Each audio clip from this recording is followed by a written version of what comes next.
यह है महात्मा गांधी के हाथों लिखे कुछ ऐसे खत जिनकी नीलामी जुलाई 2012 के दौरान लंदन में होने वाली थी।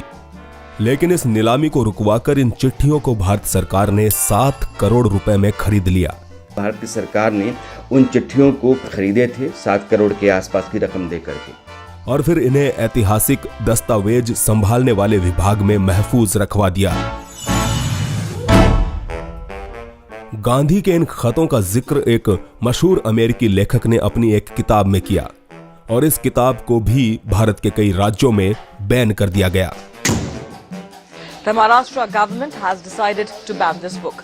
दरअसल गांधी के लिखे ये खत एक सवाल खड़ा करते हैं। सवाल कुछ ऐसा कि क्या अपने जीवन के एक दौर में किसी पुरुष के साथ महात्मा गांधी के शारीरिक संबंध थे।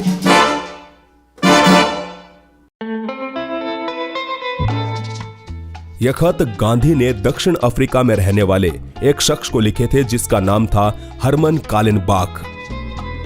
कालेनबाख एक आर्किटेक्ट और बॉडी बिल्डर होने के साथ साथ उस समय का एक धनवान व्यक्ति भी था। दक्षिण अफ्रीका में रहते हुए नौजवान गांधी की मुलाकात कालेनबाख से हुई। दोनों दोस्त बन गए और जल्द ही इनकी ये दोस्ती आसमान चढ़कर बोलने लगी। कालेनबाख ने गांधी के साथ रहने के लिए एक नया घर बनवाया जिसे उसने खुद डिजाइन किया था। So Gandhi stayed here for 2 years with his friend Herman Kallenbach, the architect who built this house for him. इन दोनों ने तकरीबन 2 साल तक का समय इस घर में एक साथ व्यतीत किया। कालेनबाख को गांधी इस कदर अच्छा लगने लगा कि उसने जोहान्सबर्ग के पास मौजूद अपना 1000 एकड़ खेत भी गांधी के नाम कर दिया। अब गांधीवादी लोग भले ही इसे महज दोस्ती का नाम दे, लेकिन खुद गांधी अपनी आत्मकथा में कालेनबाख को अपना सोलमेट यानी कि आत्मा का साथी बताते हैं। बहरहाल दोनों एक दूसरे से उस समय अलग हुए जब 1914 में गांधी और कालेनबाख एक साथ भारत आ रहे थे। लेकिन पहले विश्व युद्ध के चलते कालेनबाख को भारत आने की इजाजत नहीं मिली, जिसके बाद दोनों एक दूसरे को पत्र लिखा करते थे। और यही वो पत्र है जो कि गांधी के चरित्र पर आज सवालिया निशान खड़ा करते हैं।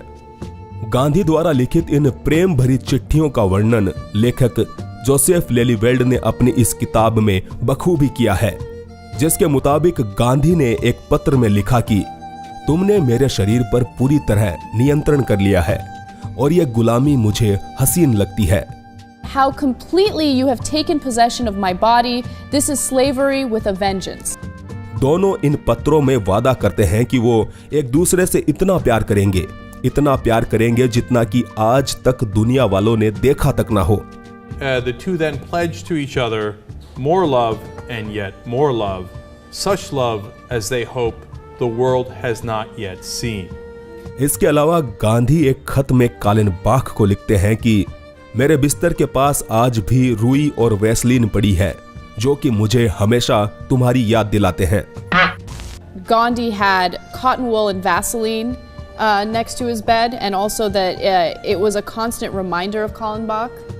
तो रुई और वैसलीन का दो दोस्तों के बीच में क्या काम हो सकता है, समझ पाना थोड़ा मुश्किल है। खैर, उन्होंने कालेनबाख से एक खत में वचन लिया कि तुम कभी किसी महिला की ओर ललचाई निगाहों से नहीं देखोगे। एक खत में उन्होंने लिखा कि मैं कभी कल्पना भी नहीं कर सकता कि पुरुष और स्त्री के बीच इंटरकोर्स इतना बदसूरत हो सकता है।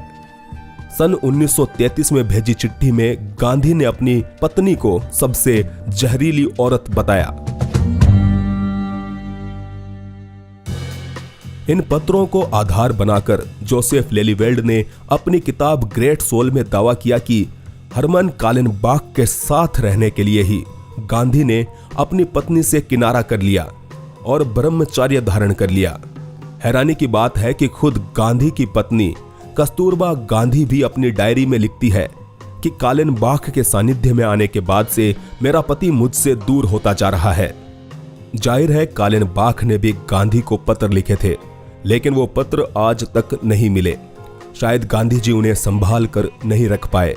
हालांकि कालेनबाख ने गांधी द्वारा लिखित ये चिट्ठियां संभाल कर रखी, जो कि उनकी मृत्यु के बाद उनकी एक रिश्तेदार को मिली और साल 2012 में लंदन में इनकी नीलामी होने वाली थी, लेकिन इस नीलामी को रुकवाकर उस समय की सरकार ने इन्हें 7 करोड़ रुपए में खरीद लिया।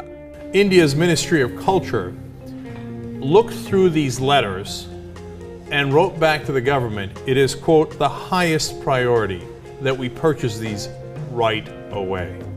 इसी वजह से इंटरनेशनल मीडिया अटकलें लगाने लगी कि यह खरीदारी इस चिंता के कारण की गई थी कि इन पत्रों से पता चलेगा कि गांधी समलैंगिक थे।